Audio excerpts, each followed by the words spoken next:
Now, we have another question here, and I guess this one's kind of, we're getting some on the philosophical side now. There are people who are commenting about different videos that they've seen you discussing the topic of love. What do you feel love is? And please comment on that. Well, what happened to love when a couple splits up? Where the wife says, I want the house, the kids, and the car. What happened to love? I'm asking, what happened to love? There's no such thing as love. There only is extensionality. If you're extensional to a person, meaning if you enhance their lives, help them understand the world they live in, they'll want to be with you because you're very extensional to them. The word extensional will eventually replace the word love because nobody loves everything they've ever done in life. All of us have done stupid things. Even there's a point where Jesus said, he who is without sin, let him cast the first stone. So I'm saying that some verbal behavior is extensional. But if you're extensional to another person, meaning enhance their lives, give them more useful tools to think with, that's being extensional. That is real love. But the word love does not imply that. I think a good example you use that's really helpful for a lot of people, Jacque uses the story, you don't always love yourself all the time. Sometimes you get very disappointed in what you do. Sometimes you like certain things. Sometimes you don't. So when you meet somebody and you might marry them or become a partner, sometimes you love them, you think you love them a lot, sometimes not so much. Sometimes you'll wonder, how the hell did I get into this? So it varies, and people are looking for a fixed thing called love, and they get very disappointed and very confused when they start thinking, well, do I love this person? Don't I love this person? In some ways you do, in some ways you don't. I think that's actually another very liberating thing that came about when I dumped a lot of superstition. I myself used to be a very romantically inclined person. I watched what people would call chick flicks.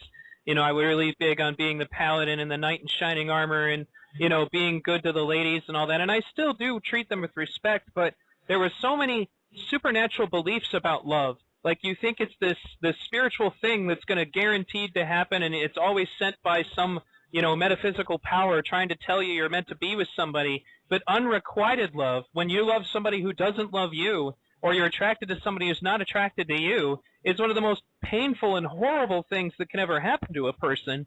And it just, the notion that any kind of benevolent force decides to do that to somebody, people commit suicide over that. You know, it's just, it's crazy.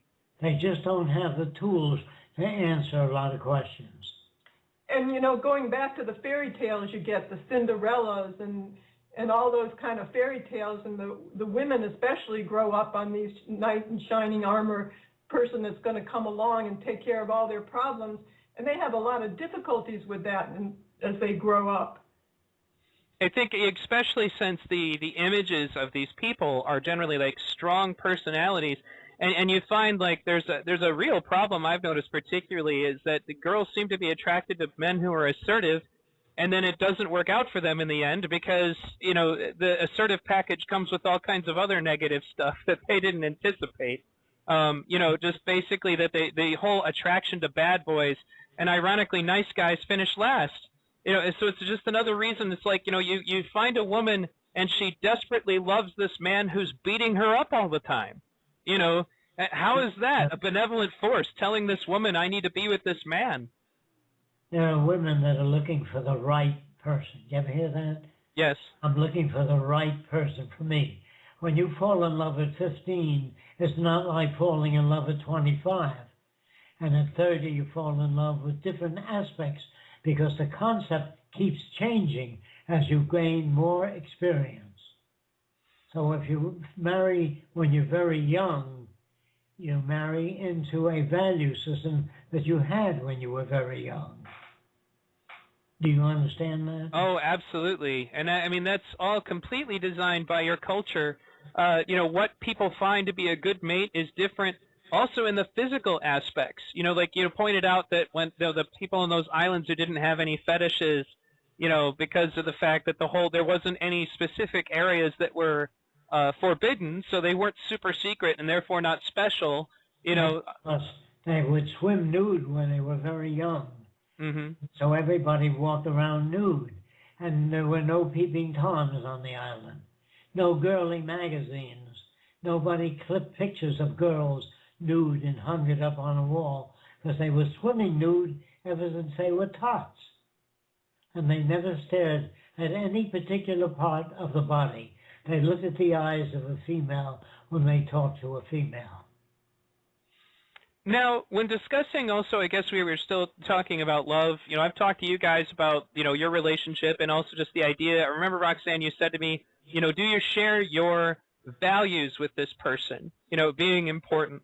You know, that's really the secret to a successful relationship. I mean, I think that you guys could be considered like a pinnacle example since you've been together, what, for like 40 years or something? And, you know, you don't need any supernatural beliefs to tell you, oh, we're meant to be together. You guys just have a lot of things in common and you're compatible, and that's why it's working. Do you want to comment a little bit on that? Yes, the things that you can't figure out, that's where science comes in and research. When you can't figure something out, just say, I don't know, until you're able to find out. In other words, when you suppose that the earth was created by a guy that lives up in the clouds, think about that.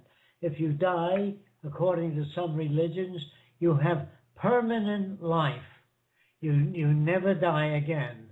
Imagine being 4,000 years old, you wouldn't want to talk to anybody anymore because they can't say anything new. Think about that.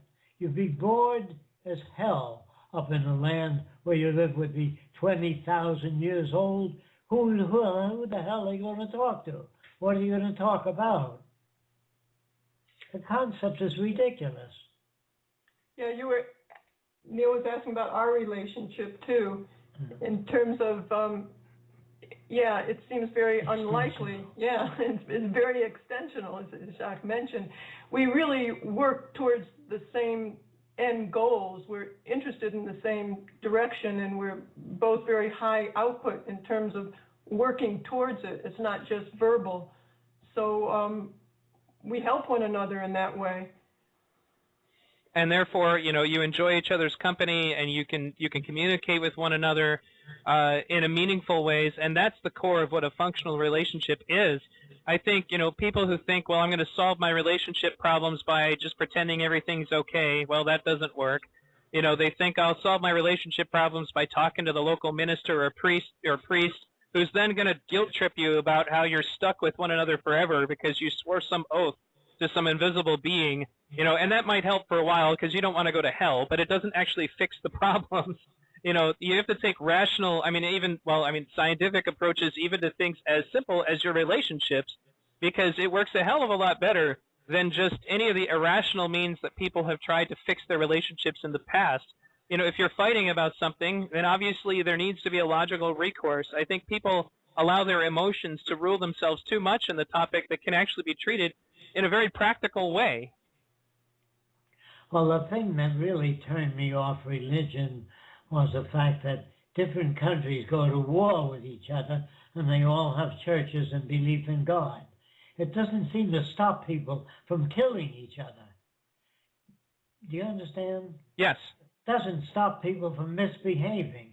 It doesn't produce really more tolerance. It produces lip service to God, where they talk about kindness and decency and ethics, but it's not manifest.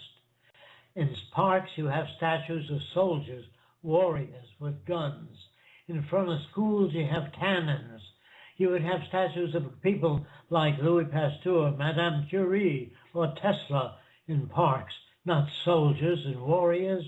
I'm sorry to say this, but all soldiers have been misinformed. There are no bad people or evil people. There are people brought up to hate, just like soldiers. In the future, soldiers will become people who learn how to solve problems and learn how to bridge the difference between nations rather than killing. There'd be no Pentagon in Washington. There'd be a Pentagon of social sanity, how to bridge the difference between nations rather than killing one another.